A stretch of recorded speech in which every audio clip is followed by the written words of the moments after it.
Olá, boa noite a todos. Estamos aqui para mais uma live aqui da administração do Colégio Pedro II. Hoje com um convidado super especial, que é o professor Fábio. Então vamos esperar o pessoal entrar, o Fábio chegar para poder convidá-lo para se juntar a mim nessa chamada. Amandinha chegando, seja bem-vinda. Aqui, ó. Deixa eu tentar te convidar aqui, ó. Acho que o Fábio agora. Vamos ver se eu enviei aqui, você tem que aceitar, tá, Fábio? Recebeu o convite, Fábio?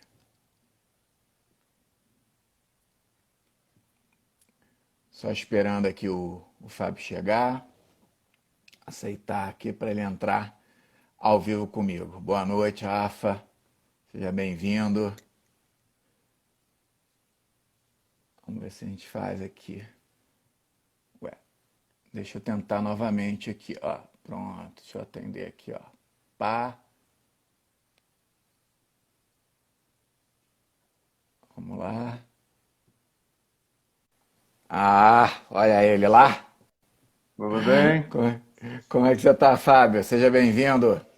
Graças a Deus, tudo bem. Tá conseguindo me ver, me Graças. ouvir direitinho? Perfeito. Tá tudo ótimo, Fábio. Seja bem-vindo. Obrigado, O Júlio. Fábio é uma pessoa que já conhece há algum tempo, né? Ele é, além de Verdade. professor, além de colega de profissão e de formação, que é administrador também, o Fábio é marido da professora Ana, então nós tive o prazer de conhecê-lo pessoalmente, a gente já esteve junto algumas vezes, Verdade. e hoje ele é um convidado super especial para a gente falar do assunto que, caramba, né? Se existe algum assunto mais importante na atualidade, eu desconheço, né? Porque quando você fala de conseguir manter as suas finanças ali controladas, eu acho que é o sonho de cada um, Fábio. Bem, Verdade, então verdade. eu gostaria muito que o Fábio se apresentasse para a gente poder começar a bater um papo aqui, Fábio. Vamos lá, Júlio. Agradecendo o convite, em primeiro lugar, né? Boa noite a todos novamente. Sou professor de administração, formado em administração, professor de administração da FATEC, né, do Rio de Janeiro, do curso técnico também de administração. Também atualmente, estou como analista sênior de estratégia de crédito na Enel Brasil, né? A gente, então, o tema tem tudo a ver, né, com o que a gente trata no dia a dia. E os alunos da FATEC, se pudessem entrar, né, eu tentei avisar alguns e tudo, com certeza eles iam gostar muito do tema e iam participar bastante, viu? Porque realmente a gente montar estratégias para um período desse tão difícil que a gente está vivendo, né? A gente, até para quem está acostumado a fazer isso, é difícil, né? Mas Claro. vamos lá, vamos lá. Vamos tentar bater um bom É, papo aqui, tentar ajudar de alguma forma, né, Júlio? claro, não, e foi interessante que eu coloquei lá na chamada, né? Só vinha aquelas respostas assim: eu preciso muito, eu tenho que me organizar. Enfim, né, galera? Eu acho que todos nós precisamos. E eu acho que a gente podia começar, Fábio, falando um pouquinho, porque normalmente, eu sei que você vai falar bastante sobre isso, mas normalmente a entrada, quer dizer, o dinheiro que entra no nosso bolso, ele é um dinheiro mais ou menos fixo, né? É, E o grande problema, às vezes, são os gastos. Eu queria que você começasse, então, de repente, trazendo esse assunto. Quer dizer, como é que eu organizo? Quer dizer, como é que eu decido qual gasto eu vou ter, qual gasto eu não vou ter? Enfim, como é que eu organizo meus gastos, Fábio? quando a gente faz uma perspectiva de futuro, né, Júlio? A primeira coisa que a gente tem que pensar é que a gente precisa ter um planejamento, né? A gente tem que se planejar também em nossas finanças, principalmente isso, né? A gente está passando por um período agora que é difícil da gente mensurar o que vai acontecer daqui para frente, principalmente em relação à economia do país, em relação à inflação, né? Os índices inflacionários, como vai ser para a gente lidar, a nossa renda vai suportar, como é que a nossa renda vai suportar esse consumo, né? Isso tudo são dúvidas que a gente tem, mas a gente tem que trabalhar dentro das certezas, né? E o planejamento, ele te dá suporte para isso. Primeira coisa que nós temos que pensar é que a gente precisa organizar os nossos gastos, né? Aquela velha planilha de Excel, né? As famílias, eu acho que é uma excelente ferramenta para as famílias utilizarem, porque ali, além de você ter uma perspectiva de planejamento, né, para você fazer com seus gastos uma organização, você tem uma perspectiva também de controle, né? Tudo que entra ali, você pode estar vendo como é que você pode mudar, né? O que entra de receita, o que entra de custo, como você lida com isso mensalmente, né? Quais são as surpresas que podem chegar no mês, quais são as surpresas que podem chegar no outro, né? Matrícula de filho no colégio, IPVA, IPTU, estamos chegando no início do ano, né? A gente começa a pensar nisso. Não dá para voltar o ano, não, pô. Pois, volta para o meio do ano, né? Para ver se dá uma... Mas a verdade é essa, né? Quando a gente faz uma perspectiva de uma planilha, por exemplo, você sabe que daqui a 2 meses, em janeiro, a tua planilha do ano passado, que você aproveita, né, te diz que lá tem renovação de seguro, que lá tem o IPVA do carro, que vence em janeiro, né, que lá tem o IPTU, que você pode optar por pagar parcelado ou não, né? Então, esse acho que é o primeiro passo, né? Esse é o primeiro passo. Acho que o segundo passo para a gente organizar esses gastos iniciais é a gente ter na nossa mente o que realmente é essencial, o que não é essencial e o que é supérfluo, né? É aquela nossa velha história do que é realmente necessário e o que é desejo. Isso precisa estar bem na verdade, assim, isso é uma avaliação muito individual, né? E eu não sou alienado quanto a isso. O que pode ser necessidade para você pode não ser para mim e vice-versa, né? Assim como o desejo, né? Desejos de vez em quando precisam ser cumpridos, né? Precisam ser atendidos. Afinal de contas, nós precisamos gozar do fruto do nosso trabalho, né? O fruto do trabalho do assalariado é o salário, né? Então, eu não sou alienado quanto a isso, não, tá? Mas é preciso que a gente comece a colocar na nossa cabeça e fazer essa separação. Gasto essencial, eu gasto quanto com comida, com minhas contas de luz, com conta de gás, de água, né? São as minhas contas correntes do mês. Quanto que eu gasto com isso, o que é realmente essencial, o que não é tão essencial para mim e o que é supérfluo, que eu posso começar a pensar em eliminar mais para frente. Mas a gente vai falar um pouco mais sobre isso no decorrer da nossa conversa, né? Eu acho que é interessante que 5 minutinhos você já falou 3 coisas assim, pô, importantíssimas, né? A primeira questão da planilha, né? Acho que todos os professores, junto aos alunos, a gente sempre reafirma a importância dos alunos aprenderem a mexer de uma forma mínima, né, nas planilhas, porque é uma ferramenta assim de grande utilidade, né? De grande utilidade, né? Então, acho que isso fica esse recado. O segundo, você falou do planejar e controlar, né? Que também nós que somos de administração, a gente sabe que não existe controle se você não teve um planejamento. Então você tem que minimamente entender quais gastos você deve ter, até para poder lidar com alguma coisa que aconteça no meio do caminho, né? Se você não tem planejamento, você não sabe nem o que faz com aquilo. Isso aí. E se você não organiza seus gastos, né? Você não organiza os seus gastos nisso tudo, né? Como é que você vai prever futuramente o que você pode abrir mão, o que você não pode abrir mão, né? O que é essencial para você, o que não é. Então, esse é um primeiro ponto aí. Claro, e outra coisa que você falou que também é muito importante, porque quando a gente fala de finanças, né, da parte matemática da coisa, muitos profissionais e muitos conselhos que a gente vê na internet, vídeos, eles acabam desconsiderando o que você falou, que é o seguinte: obviamente, eu tenho as minhas obrigações, mas ao mesmo tempo eu tenho desejos, né? Eu tenho, eu quero também ter algumas, entre aspas, regalias. Eu não sei se. Alô, alô, alô, vocês estão me ouvindo? Todo mundo? Ah, tá, beleza.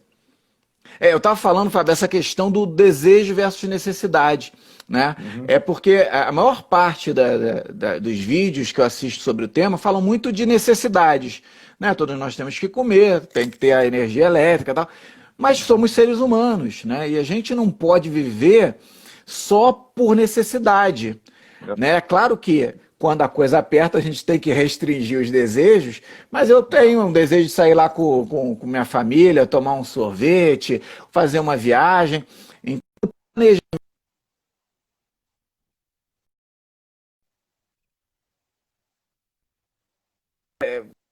ter esses desejos e poder atender esses desejos, né, Fábio? Exatamente. A gente já entra aí, Júlio, na questões das dívidas que nós temos atualmente e como é que a gente pode organizá-las da melhor forma possível para que esses desejos possam ser atendidos, que a gente não pode ignorá-los, né? Não pode ignorá-los. Todo mundo que trabalha, todo assalariado, né? Vamos colocar assim, a classe trabalhadora, né?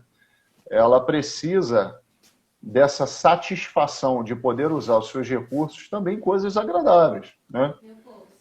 É óbvio que você, hoje em dia, alguém pode falar assim, você já consegue cobrir as suas contas, né? Ótimo por isso. Mas você começa a pensar nos seus sonhos, né? Em realizações, em realizar os seus desejos, desde que seja uma compra de um som, uma compra de um celular, melhorar a capacidade da sua TV, né? Aumentar a tela da sua TV, até alguma coisa maior, né? Um carro, um apartamento, um imóvel que seja, né? Mas a verdade é que a gente precisa começar para pensar nisso, agir agora de uma forma muito, vamos dizer assim, organizada, né? Gastos essenciais, por exemplo, a gente precisa ter na nossa rotina de gastos, né? Que eles precisam ser à vista. Os gastos correntes nossos precisam ser à vista. Eu vou dar um exemplo. Quem já não passou por isso, né? No mercado, você vai pagar a sua compra, a pessoa que está na frente tem um carrinho enorme de compra, né? Mas pega aquele custo ali e divide no cartão de crédito, não é verdade? Então acho que todo mundo aqui já passou, já observou isso. Quem já não pegou conta de parente pagando conta de luz, conta de água, conta de gás, no cartão de crédito, por exemplo, né? Para jogar para o mês seguinte. Só que a gente esquece o seguinte, se a gente faz isso com o nosso gasto corrente, ou seja, corrente é porque a gente tem que gastá-lo mensalmente, a gente tem esse custo mensalmente, né? Alimentação, contas de luz, contas de gás e tal. Então, mês que vem outra, né? Se você pega essa despesa e joga para o mês seguinte, o que você está fazendo é acumular para o mês seguinte esse gasto. E daqui a pouco, o que vai acontecer? Você tem um compromisso mensal maior do que aquilo que você já tinha anteriormente, que você acha que está se dando bem fazendo parcelamento, né? É uma coisa que a gente tem que pensar, que esses gastos essenciais, correntes, precisam ser feitos à vista. Não se parcela alimentação, não se parcela conta de luz, conta de gás, são gastos correntes, não essenciais. Então, a primeira coisa que a gente tem que pensar é isso, né? Outra coisa, a gente precisa pensar que os não tão essenciais assim, a gente tem que começar a categorizar, como a gente falou na introdução, né? O que é supérfluo para mim? O que não é tão supérfluo? E o que eu considero como essencial? Para quê? Se eu tiver que lançar a mão de um, eu vou primeiro aonde? No supérfluo. Supérfluo, lógico, lógico. Lanço mão do supérfluo, né? Depois, o que eu faço? Lanço mão de algo que não é tão essencial, né? E, obviamente, deixo o essencial por último. E praticamente a gente não consegue mexer, a gente não tem margem para mexer nisso mensalmente, né? Através das nossas despesas. Então eu tenho que categorizar para na hora de que eu for lançar mão disso, abrir mão disso, eu saber o que é supérfluo para mim. Vou dar um exemplo bem prático, né? Eu gosto de exemplos práticos assim. Eu preciso deixar de tomar aquele sorvete com a família? Claro que não. Né? Claro que não. Eu posso trocar o sorvete de R$10, por exemplo, por uma casquinha de R$2,50. Né? Sim, claro. 30, aqui em casa são 3, né? Eu vou gastar R$7,50. Ok? Eu não preciso deixar de tomar o sorvete. Eu só adapto, né? Aquele desejo meu, aquela vontade, é uma necessidade de restringir os meus custos. Né? Por exemplo, se eu tiver que deixar de pagar alguma coisa, o que eu posso deixar de pagar? Né? Aí a gente tem que pensar em algumas coisas. Por exemplo, cartão de crédito. Eu já trabalhei em administradora de cartão de crédito, né? Sei muito bem o que é isso. Cartão de crédito, por exemplo, não é uma coisa que se deixa de pagar. Né? Porque a taxa de juros do cartão de crédito é monstruosa. Né? É quase uma agiotagem lícita. Né? É uma coisa assim absurda. Exatamente. Eu já deixei de pagar lá atrás, né, quando eu era jovem, e, cara, é uma bola de neve, porque, imagina, você subindo 12, 13, 15% num mês da tua dívida. Exatamente, exatamente. E a gente está falando, não é só de deixar de pagar, não é considerar o mínimo como opção, né? O mínimo de cartão de crédito. A gente fala assim, poxa, mas eu posso pagar o mínimo e isso vai deixar em dia, eu não vou ficar inadimplente com cartão de crédito. Só que isso não é uma opção, porque os juros vai consumir tudo que você está pagando. Né? E aquilo dali realmente se torna uma bola de neve que você não vai ter controle daqui a pouco. Então, quais são as opções? Você não tem o valor para pagar a fatura toda, o ideal é que tenha sempre, né? Você paga a maior parte possível da fatura. Porque os juros vai incidir.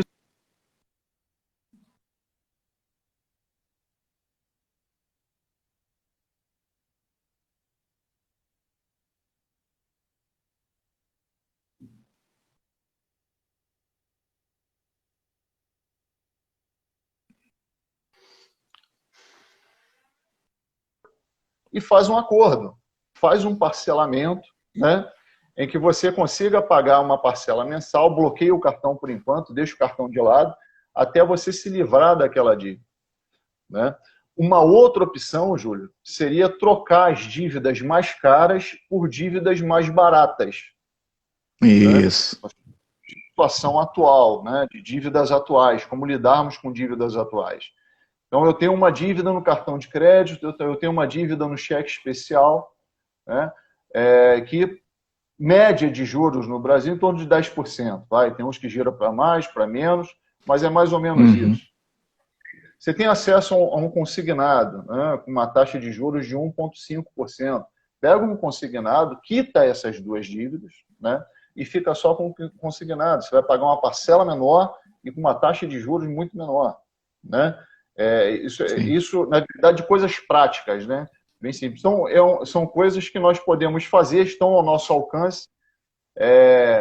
Educadores financeiros fazem uma coisa muito mirabolante de vez em quando, né?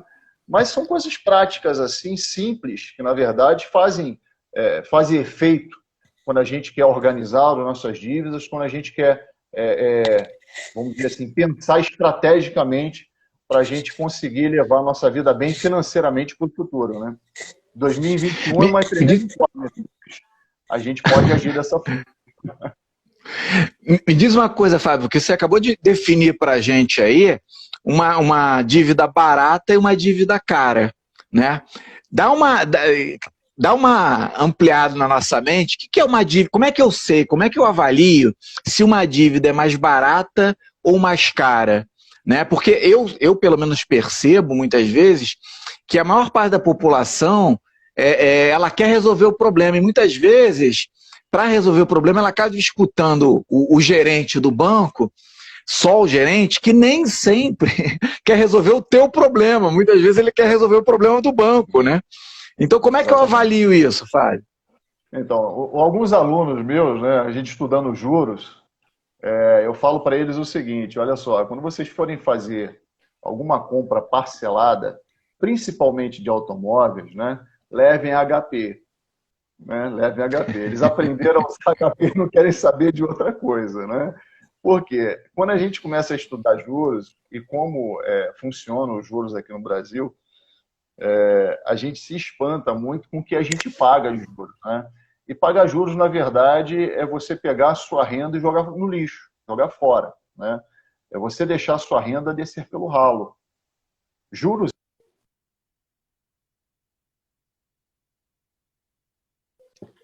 Alô, alô? Eu acho que deu uma travada.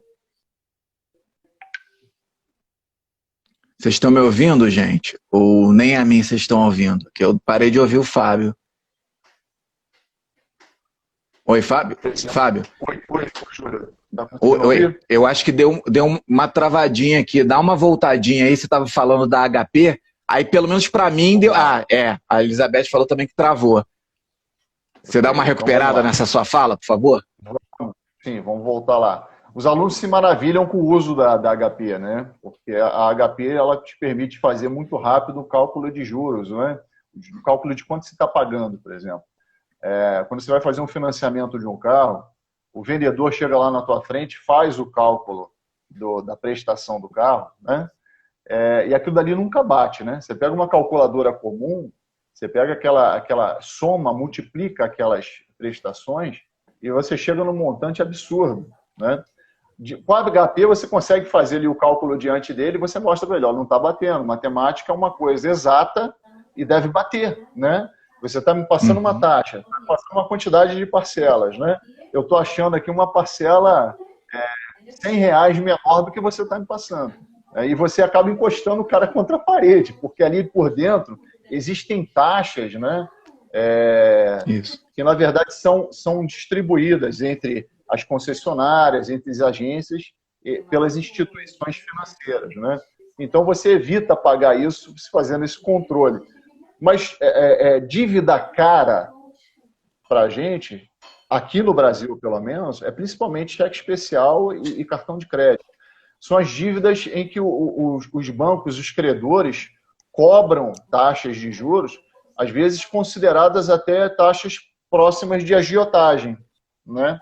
Quando você pega, por exemplo, um cartão de crédito cobrando 13%, 14% ao mês, isso é um absurdo, né? Quando você faz um financiamento no cartão de crédito pagando essa taxa, através do rotativo lá, pagando o mínimo, né? Em pouco tempo você vai estar devendo 200%, 300% da sua dívida principal, da sua dívida inicial, né? Isso em pouco tempo, coisa de 6 meses, 7 meses, né? Então isso é uma dívida muito cara, que na verdade não se paga, né? Esses juros de 10%, 12%, isso não se paga. Então uma dívida mais barata é uma dívida que tem uma taxa de juros menor, que você consegue substituir, pegar esse empréstimo, esse financiamento, e substituir essa dívida mais cara por uma dívida mais barata. Por exemplo, a maioria dos empréstimos, dos créditos mais baratos, são créditos em garantia. Eu vou dar um exemplo aqui. Quem tem carro, às vezes, não sabe disso, né? Mas se você tiver um carro quitado, por exemplo, você pode vender o seu carro. Eles compram, né, entre aspas, mas pagam para você o valor de mercado do seu carro, uma instituição financeira que seja, banco ou financeira, né? E você paga para eles mensalmente, né, uma parcela. Mas com aquele valor, né, que você está recebendo, a taxa sendo muito menor, você pode quitar o cartão de crédito, pode quitar o cheque especial. O crédito em garantia de imóveis, taxa bem baixinha. Às vezes a pessoa tem um apartamento, esse apartamento está lá alugado, mas ela quer, por exemplo, precisa de um dinheiro, de um recurso capital para quitar dívidas de valores altos, como a gente citou aqui, e fazer um empréstimo em garantia, né? Com a garantia do imóvel, taxa bem baixinha, de 1%, prático, está falando com 1%, 1,2%, 1,3% por mês. Quer dizer, comparado a 10, 12, Ah, 13 de cartão de cheque especial, né, você vai pagar muito menos, né? Uma parcela claro. menor, grau de juros bem menor. Então, é uma opção. Então, essa diferença que existe, com exemplos, inclusive, que a gente pode lançar à mão, é bem interessante. A gente não para pensar nisso, né? Consignado é uma opção, né? Sim. Para quem é trabalhador, sempre tem à disposição consignado de desconto em folha, que é uma garantia para a instituição credora, vai estar descontando mensalmente ali, né? Então, a Uhum. taxa é bem mais baixa, né? É, deixa eu ver aqui, que a Elizabeth está falando o seguinte, que o banco é uma agiota legalizada, né? É, Elizabeth, infelizmente a gente ainda tem um pouco dessa cultura no Brasil, um pouco para não falar um muito, né? E associado a isso também a gente tem um risco maior, né? E um juros internos maior, né? Então você vai, por exemplo, né? Você vai financiar um imóvel em Portugal, você vai pagar 2 a 4% ao ano sobre o valor do empréstimo, né? E aqui né, tá caindo, mas ainda você paga um valor bem superior a esse. Agora tem uma pergunta aqui do Rafael, que ele fala o seguinte: poxa, mas legal, tudo isso, esse planejamento, esse controle, mas isso serve ou deve ser praticado por pessoas que ganham um pouco ou que gastam um pouco? O que você me diz, Fábio? Então, na verdade, o que a gente está tratando aqui é de vida cotidiana, né? Isso aqui, na verdade, o que a gente está falando aqui agora são coisas muito práticas do nosso dia a dia e que eu acredito que alcança esse 80% da nossa classe trabalhadora, se não mais, né? O que nós estamos falando é de você identificar o que é para você supérfluo, o que não é, né? Isso todo mundo pode Uhum. fazer, né? O que você pode abrir mão, o que não pode. São dívidas, vamos dizer assim, são créditos que nós estamos citando aqui, está disponível para todo mundo, né? O crédito do cartão de crédito, obviamente, a primeira coisa que você faz quando abre a conta corrente, o que o banco faz para você? Ele te oferece um cartão de crédito, né? Por que ele faz isso? Porque os juros do cartão de crédito é muito maior, né? A gente adquirindo conhecimento, vai lidando com essas coisas de uma forma diferente, né? Obviamente, ele não vai chegar para você e vai te oferecer o empréstimo consignado de cara. Ele não vai oferecer o crédito em garantia de carro, por exemplo, né? De automóveis. Ele não vai te oferecer de cara um crédito em garantia de imóveis, por exemplo, porque a taxa que ele vai receber por isso é muito menor, né? Então, automaticamente, ele oferece o cartão de crédito, porque ele vai ser remunerado por isso. Mas interessante, Júlio, na pergunta do aluno anteriormente, que às vezes a gente pensa assim, porque os juros no Brasil são altos, porque existe uma alta taxa de inadimplência, né? Só que a gente vê uma coisa também acontecer, que a gente tem que parar para pensar. Olha a quantidade de instituição financeira que está surgindo, né? É muita instituição financeira, é muito banco, é muita empresa querendo te emprestar dinheiro. Será que isso é totalmente verdade mesmo? Será que o risco no Brasil é tão grande de inadimplência, né? Se fosse, tantas empresas estariam querendo conceder crédito assim, né? Uhum. Ligação quase todo dia oferecendo consignado de empresas que você nunca ouviu falar, na verdade, né? Então, isso não é bem assim. Eu acho que com o uso do crédito de forma mais consciente, né? Consciente que eu falo é a gente aprender a usar o crédito, né? O que a gente Uhum. está fazendo aqui, uma forma simples de lidar com o crédito, né? O salário que nós recebemos mensalmente é um crédito que nós temos na nossa conta, né?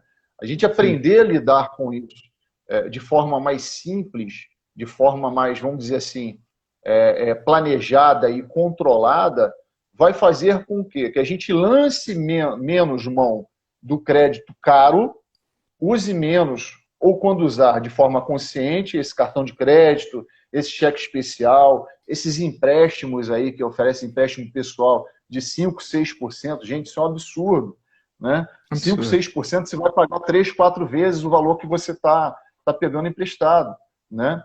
dependendo do prazo que você faça o seu financiamento. Então, o que nós estamos falando é o seguinte, com o uso consciente do crédito, você vai forçar as instituições financeiras a baixarem, porque o spread bancário vai cair. O spread é a remuneração das instituições financeiras, né? Como o spread bancário vai cair, o crédito vai ser oferecido de forma mais, vamos dizer, em larga escala, né? De forma mais barata. Vai baratear o crédito para a população. E a população que precisa pegar o crédito de forma mais, assim, vamos dizer, não estão falando de crédito absurdo, né? Aqueles créditos de 100, 200 mil reais, mas estão falando daquele crédito que você quer fazer aquele sonho ali que está mais próximo, né? Que é aumentar ali o quarto da filha, do filho, você fazer aquela obrinha ali que te custa 5, 6.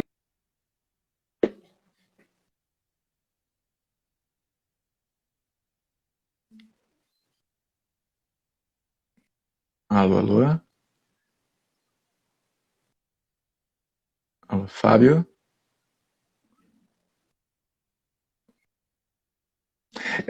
Uma coisa que você falou aí, eu acho que tem uma ligação muito estreita, que às vezes a gente tem muitos alunos e muitas pessoas que têm muita dificuldade, né, com números, né, e não sei se não vem importância, ou se, enfim. Mas aí eu fico comparando o seguinte, primeiro, para você realizar um sonho, você falou aí de ampliar, fazer uma reforma no quarto, ou uma viagem, ou trocar o carro, enfim, que é um sonho, um objetivo, você precisa da parte financeira, né? E segundo, acredito eu, e essa é a pergunta, que quando você tem um planejamento, por menor que seja, travei eu também, Rafa? Ou vocês estão me ouvindo? Hein? Alô, Júlio, alô? caiu. Oi, voltou? Oi, Júlio. Caiu, voltou agora. Não, beleza. A final da pergunta, eu não consegui pegar. Deixa eu voltar então. Eu estava falando o seguinte: se você acredita que ter um planejamento, porque em grande parte o que eu percebo é que as pessoas gastam além do que podem, muitas vezes por uma questão psicológica, né? Por ansiedade, por querer ter um retorno. Às vezes estou infeliz, eu preciso comprar alguma coisa. E existe também essa questão do consumismo.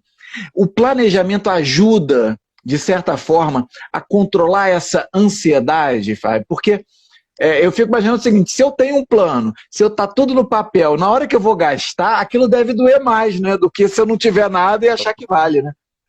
Com certeza, com certeza. A gente falou muito de tentar, vamos dizer assim, cortar custo, né? Até agora. O que eu posso tirar, o que não é essencial para mim, que eu considero como supérfluo.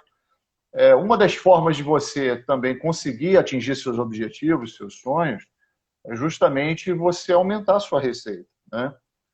Eu lembro que no meu primeiro emprego, mamãe fazia uma cocada gostosa pra gente em casa, né? Uma cocada de colher, que fala aquela cocada cremosa e tudo, uma delícia.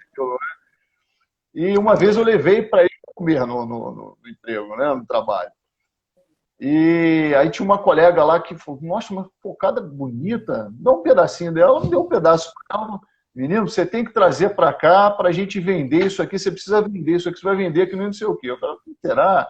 Eni, o nome dela. Será, Eni? Vai vender mesmo? Vai vender que não sei o quê. Mas, rapaz, não é que deu certo mesmo? Eu comecei a levar 10, depois levei 15, depois levei 20.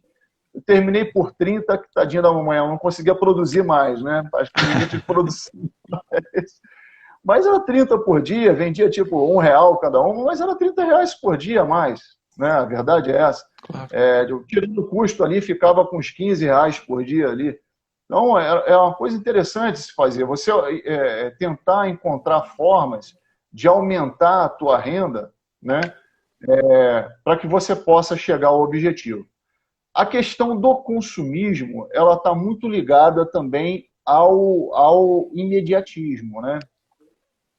Quando você consegue fazer um planejamento para colocar no papel seus sonhos, o que você precisa fazer, se você precisa cortar custo, se você precisa aumentar a receita, né? Ou de que forma que você vai fazer isso para atingir esse sonho, atingir esse objetivo, você consegue lidar melhor com esse sentimento, né?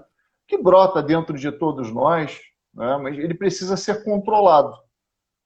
O imediatismo ele leva ao consumismo.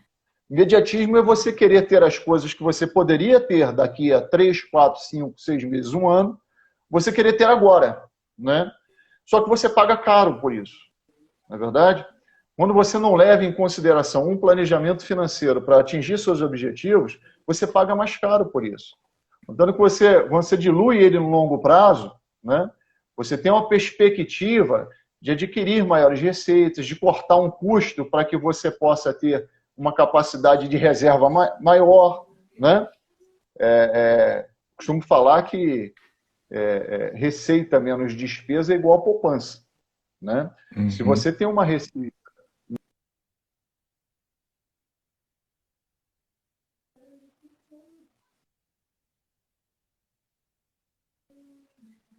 Alô, Fábio? Fábio, eu acho que deu uma travadinha. Olá. Deu uma travadinha, Fábio. Deu uma travadinha. Você estava falando assim, receita menos despesa é igual a poupança. Aí você ia seguir, aí deu uma travada. Eu estava aqui, pô, querendo saber da minha poupança, pô. Então, isso vai te ajudar, na verdade, a atingir seus sonhos, né?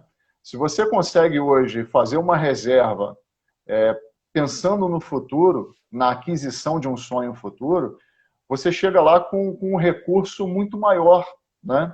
Um recurso muito maior disponível para realizar esse sonho. Então, é necessário que se pense agora e se escolha estratégias, são os caminhos, né, para atingir o objetivo, e se escolha o melhor caminho para que, se o seu sonho, se você quiser realizar o seu sonho, você realize ele com tranquilidade, sem pagar tantos encargos por isso, sem pagar tantos juros por isso, e você colocar realmente uma perspectiva de tempo que você consiga realizar com tranquilidade, sem colocar, como dizemos por aí, a corda no pescoço, que não tem necessidade disso, né? Você falou uma coisa muito importante. A gente tem hoje uma sociedade do imediato. Não só, né? Eu quero ter imediatamente para poder mostrar que eu tenho para os outros, não é só para mim, né? Eu tenho que tirar uma foto e postar para que todo mundo saiba que eu tenho. E isso acaba, eu acho que talvez esse seja um dos maiores problemas que nós temos hoje, talvez pela ansiedade, enfim, por uma série de fatores, pela dinâmica de vida, mas nós temos, você acaba sacrificando o futuro, né, Fábio? Você imagina, quer dizer, porque, enfim, tudo é construção. Eu costumo dizer, Fábio, que isso foi um aprendizado de vida, né? Ninguém nasce sabendo, não. Tomei muito na cabeça. Mas que a gente, para construir, é difícil. Mas para destruir, é rápido demais. É rápido demais. Né? Então é isso, quer dizer, a construção exige paciência, planejamento, colocar um tijolinho, ver se está firme, aí coloca o outro tijolinho do lado. E isso acaba gerando uma ansiedade pelo resultado. Você está olhando muitas vezes para o lado, você está vendo os seus amigos, seus conhecidos, até gente distante, conquistando coisas, e você está ali na construção, lentamente, e isso acaba gerando essa ansiedade. Já casou de novo? Como é que é isso? Que foi isso, Rafa? Casar, aí já você está falando de uma despesa pesada. Travou. Bom, então tudo bem. Não, porque casar pô... Enfim, né? Aí, precisa corrente, de imediato e corrente. Exatamente. O negócio não é pouco coisa. Mas pensando nisso, quer dizer, vamos caminhando aqui. Eu nem sei, ele falou travou, né? Casou de novo, não, né? Como é que esses objetivos claros, né, você colocou aqui, eles ajudam a pensar de forma estratégica nos gastos que eu tenho hoje, Fábio? Então, se você sabe onde você quer chegar, fica mais fácil de você escolher o caminho para chegar lá, né? Estratégia nada mais é do que isso, é você escolher o caminho correto para você atingir seus objetivos, né? E aí, no meio disso, você escolhe a metodologia que você vai utilizar, mas, basicamente, didaticamente, estratégica é isso, né? Na verdade, quando você pensa em atingir um objetivo, você está fazendo uma perspectiva futura de alguma coisa, e você tem que pensar também como é que você vai lidar com isso dentro desse tempo que você projetou. Vou dar um exemplo para você, né? Quando a gente quer comprar um carro, por exemplo, né? A gente quer comprar um veículo que custa hoje uns 50 mil reais, certo? A gente pensa assim, poxa, essa pessoa, a gente vê pessoas trocando de carro todo ano, né? E a gente conhece também pessoas que têm dificuldade para arcar com seus compromissos mensais, né? Conhece muitos que têm dificuldade de arcar com esses compromissos mensais. Isso nada mais é do que você não planejar, ou se você planejar, não seguir a estratégia que você traçou para atingir o seu objetivo, né? Se a gente pensa, poxa, mas a pessoa está adquirindo agora, por que eu tenho que esperar para o futuro? Mas essa pessoa que está adquirindo bem agora, pode ser que daqui a 2 meses, 3 meses, 4 meses, o banco venha e tome esse bem dela, né?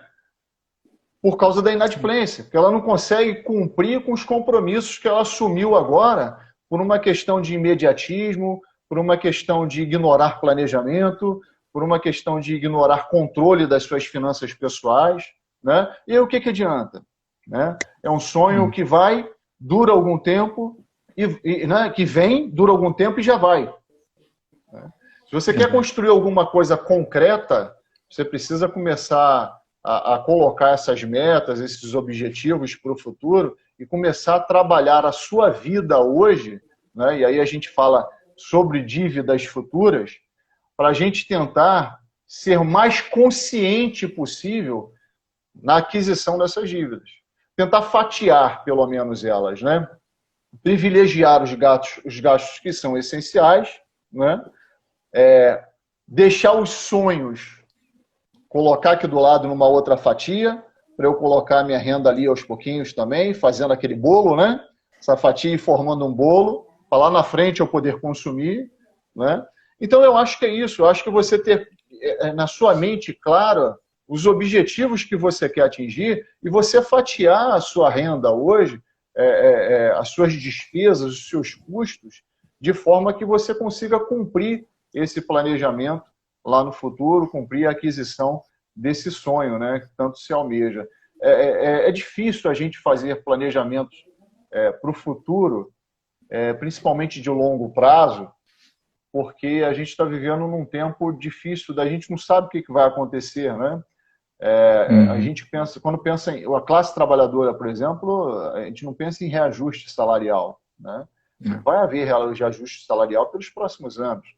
Se houver, vai haver uma compensação da inflação se ocorrer isso, né? Então é difícil. Mas a gente tem que pensar que podem ocorrer 3 eventos até a concretização do seu objetivo, né? E a gente tem que planejar justamente para aprender a lidar com esses 3 eventos. Um é o próprio planejamento que você faz, né? Ele é um evento que você almeja atingir no futuro. São os projetos de compra de casa, compra de carro, né? Que dependendo do bem, né, do valor desse bem, você vai levar mais tempo ou menos tempo para adquirir, ok? O segundo são a gente tocar a nossa vida, né? São os custos correntes da nossa vida que não podem ser ignorados. É a manutenção da nossa vida, né? Conta de luz, alimentação, né? São gastos com educação, isso faz parte da nossa vida, né? E um terceiro evento que nós temos que considerar quando a gente fatia a nossa renda, né? O nosso, vamos dizer assim, o nosso compromisso financeiro, são sinistros, né? Podem ocorrer sinistros no decorrer do tempo. O que eu chamo de sinistros?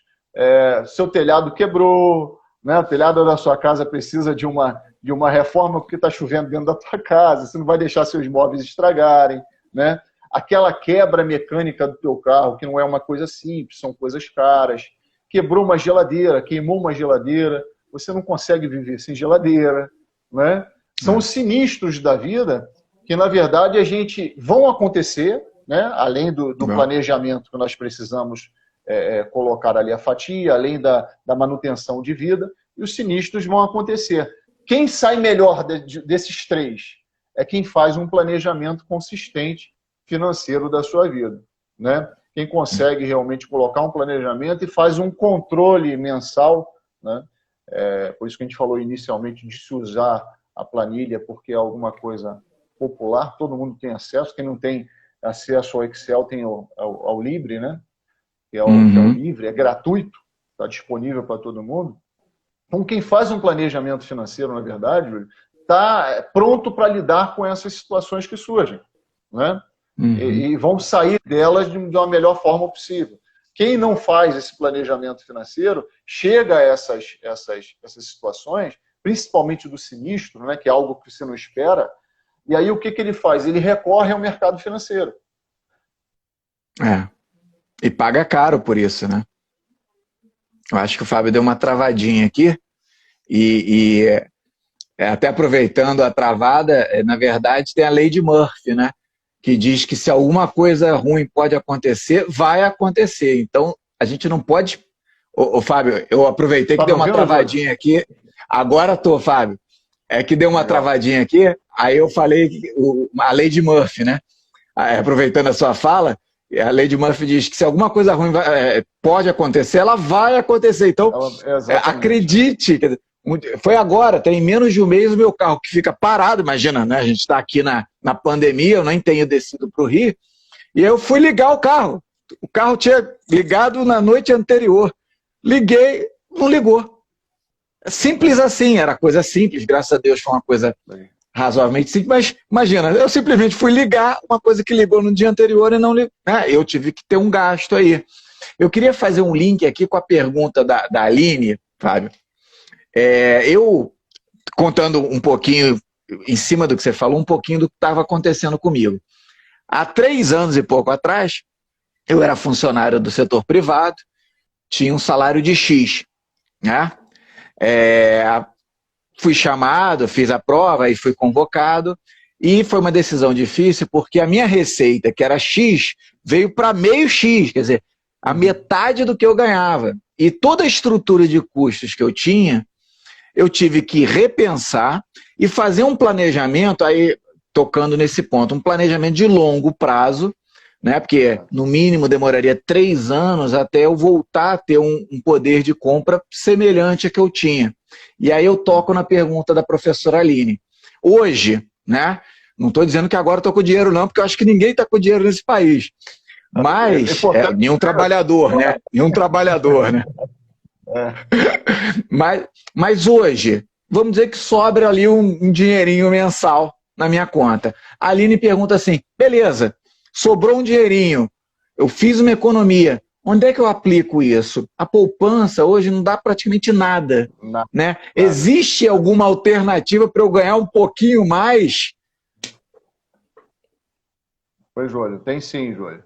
Travou aí, mas eu consegui pegar a pergunta. Se existe uma alternativa para ganhar um pouquinho mais, não é isso? Isso aí. Existe sim, existe sim. A poupança hoje realmente não é uma opção de investimento, né? A poupança hoje não é uma opção de investimento. Hoje, se fala muito em perfil de investidor.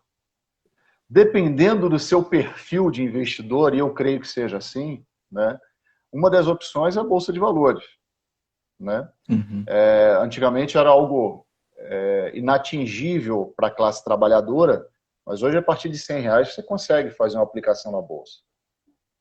Nós temos aí algumas empresas que com um plano de R$100 mensais você consegue fazer uma aplicação e todo mundo consegue fazer uma aplicação de R$100 por mês, né? É algo muito simples e que está todo mundo disponível. Isso teria, vamos dizer assim, uma ampla aceitação, porque não é alguma coisa absurda de se fazer, né? Outra opção, eu acredito que seria tentar um CDB, um CDI, alguma coisa que te dê um retorno, mas está difícil, viu? Está difícil demais, realmente, você ter uma opção de investimento que te traga uma rentabilidade consistente, principalmente se você tiver pouco para investir por mês. Mas a poupança, com certeza, não é uma opção. O ideal seria consultar, né, o gerente do banco, consultar um administrador financeiro para que possa fazer esse investimento. Mas tem opções hoje melhores do que a poupança. A poupança hoje praticamente não te dá um retorno nenhum, ele só cobre o que é inflação, quer dizer, você não perde só o dinheiro, né? Então, é muito parecido com o colchão. Tá quase um colchão do banco. Pois é. Exatamente. Fábio, a gente está... Oi? Eu não fico contigo ainda. Pior que o dinheiro fica no banco. O colchão, o dinheiro fica pior contigo. É isso. O pior é isso. E o banco, esse dinheirinho que ele está me remunerando praticamente nada, no outro lado ele está ganhando 10, 15% emprestando no cartão. Emprestando para você. Exatamente, é uma loucura. A gente está caminhando agora para o encerramento, Fábio. Eu queria, se for possível, que a gente fizesse tipo assim, um apanhado geral das dicas que foram dadas aqui, né? Eu acho que primeiro a gente falou dos gastos, né? Então, exatamente. Tipo assim, em tópicos. Vamos lá. A primeira coisa que a gente falou foi como é que a gente organiza. O primeiro passo é organizar os nossos gastos. Né? Saber o que é para a gente desejo, o que é necessidade, o que são gastos essenciais, o que não são tão essenciais assim e o que são supérfluos. Então, esse foi o primeiro passo. E a gente falou também da necessidade de fazer um planejamento de forma simples e colocar, se não for numa planilha, no papel, né? Quais são as suas receitas e quais são os seus custos mensais. Isso é o primeiro passo, tá? Faço isso na minha família desde não sei quando, tá? E ajuda muito mesmo, para a gente saber quando a gente pode tomar o sorvete de 30 e quando a gente pode tomar o sorvete de 3. A gente não deixa de tomar o sorvete e o açaí, não, tá? Mas a gente só mensura quando que é o de 30 e quando é o de 3. Né? É importante. O passo seguinte, Júlio, seria você tentar identificar quais são as suas dívidas atuais e como você pode eliminá-las. E aí a gente falou da troca da dívida mais cara, né? Para troca para dívida mais barata. Dívida mais cara é aquela que você paga muito mais juros. Um grande exemplo seria cartão de crédito e seria cheque especial. Né? Dívida mais barata seria consignado. A gente deu um exemplo prático aqui, né? Um consignado seria o empréstimo em garantia de automóveis, empréstimo de garantia de imóveis. Né? A gente fazia um esforço para eliminar o que é supérfluo. Né? Por que você tem que ter 3 streamings na sua casa? Os exemplos só de sorvete, mas estou dando outro agora. Elimina 2, fica com um que tenha um pacote que te atenda melhor. Né? E depois lá na frente, quando melhorar as coisas, você faz mais umzinho. Mas no momento que você está pensando em fazer um planejamento, né, para um ano tão difícil como 2021, vale a pena você abrir mão agora de uma coisa para você lá na frente você estar mais estabilizado. Né? Se eu tiver que deixar de pagar, o que eu deixo de pagar? Né? Já falei do supérfluo. Deixo de comprar, adquirir o supérfluo.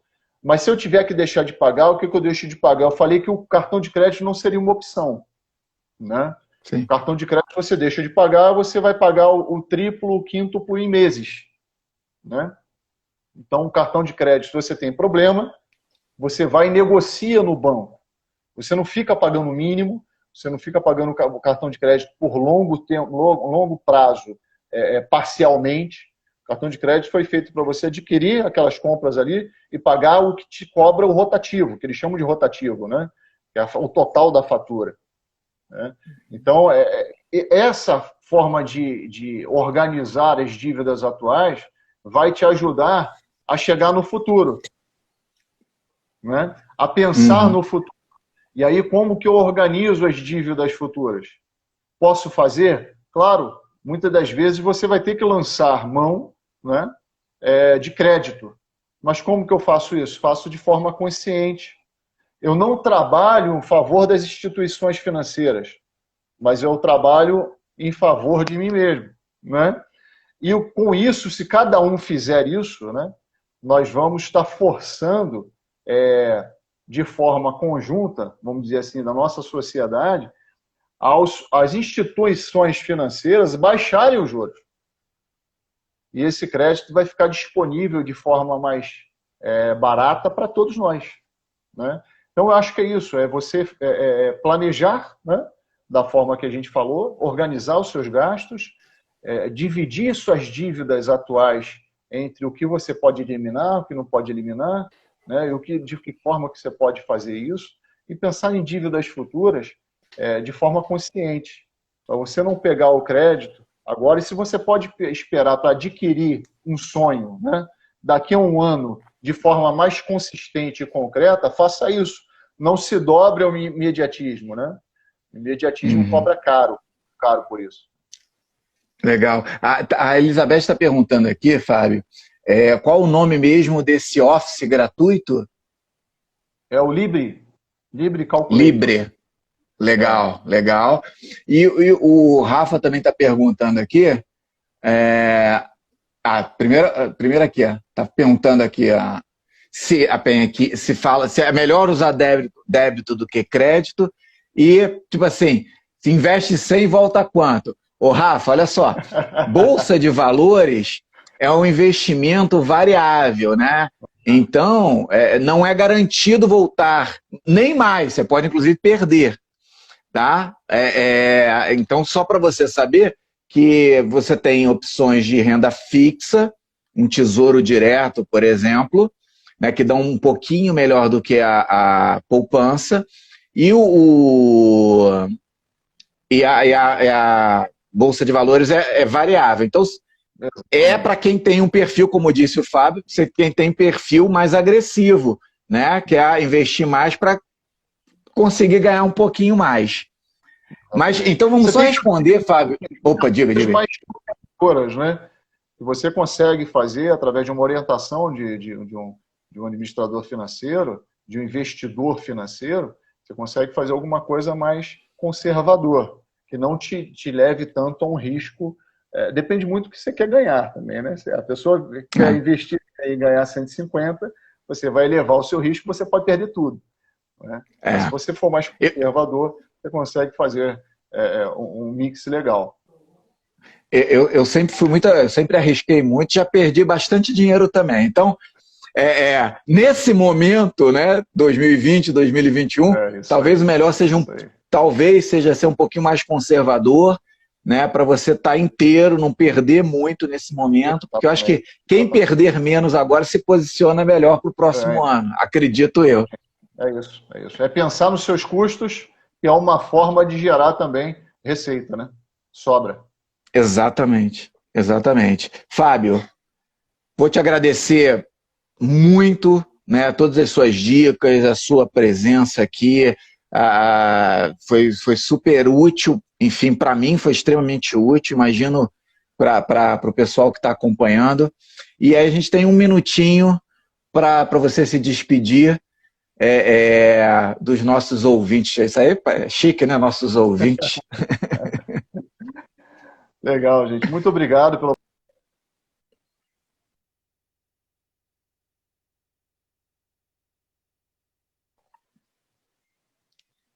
E eu acho que travou na despedida.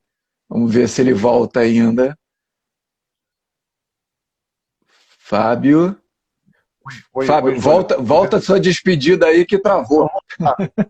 Rebobina. Rebobina é coisa antiga pra caramba, né, cara? Porra, do meu tempo. Mas vamos lá. Foi um prazer enorme participar. Agradeço o convite, tá? Principalmente de um tema tão prático assim para nossas vidas, né? E num momento tão difícil de se fazer qualquer tipo de perspectiva. Mas a gente tentou ser o mais prático e simples possível, com uma linguagem bem didática, né? Para que todos pudessem entender o que a gente pretende passar de forma bem tranquila e que todos pudessem colocar em prática também, né? Tem que ser alguma coisa acessível a todos, né? Eu acho que esse é o objetivo nas nossas reuniões aí. Como foi lá também aquela que nós fizemos para os alunos da FATEC, né? Eles gostaram Foi demais. muito legal. É isso aí. Muito obrigado, tá? Valeu, Fábio. Muito obrigado. E agora, gente, é hora de fazer o dever de casa. Vamos planejar e diminuir despesa e tirar as dívidas. Gente, já vai A minha acabar lá agora. tem redação aqui também ou não? Como é que é? A minha lá tinha redação sobre o tema. Aqui também tem redação sobre o tema ou não? Ah, não tem, mas a gente vai ver a conta bancária de cada um no ano que vem. Fábio, gente, um abração, Fábio. Muito obrigado novamente. Um abraço. Obrigado. Um abração. Boa noite. Boa noite. Deixa eu ver como é que eu encerro aqui, que eu também não sei. Cadê? Gente, como é que. Ah.